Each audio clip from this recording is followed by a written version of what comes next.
લાગી રહ્યું છે કે ટૂંક સમયમાં સરકાર એવી યોજના લઈને આવી રહી છે કે રસ્તા પર એક્સિડન્ટ જ્યારે થયો હોય ત્યારે ઘાયલને સારવાર માટે પૈસા આપવામાં આવશે. જો કે આ જે યોજના છે એનો પાયલટ પ્રોજેક્ટ ઓલરેડી શરૂ થઈ ગયો છે. તો કેન્દ્ર સરકારની આ યોજના ક્યાં ક્યાં શરૂ થઈ છે અને કેટલા પૈસા મળશે એ જોઈએ આજના વિડીયોમાં. પણ સૌથી પહેલા સબસ્ક્રાઇબ કરી લો અમારી યુટ્યુબ ચેનલને અને ફોલો કરી લો અમારા ઇન્સ્ટાગ્રામના પેજને.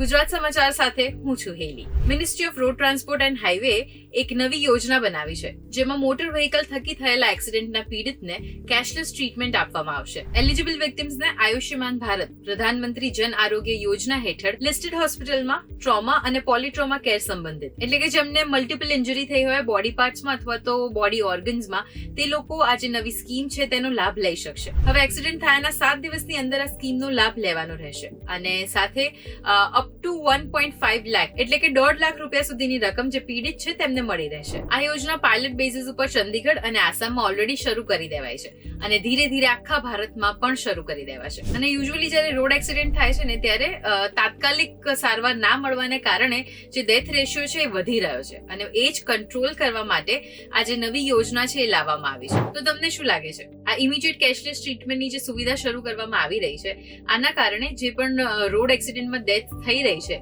એ ડેથના રેશિયોમાં ઘટાડો થઈ શકશે કે નહીં? અમને કમેન્ટ્સમાં ચોક્કસથી જણાવજો અને આવા જ ઇન્ટરેસ્ટિંગ વિડીયો માટે જોતા રહો gujaratsamachar.com.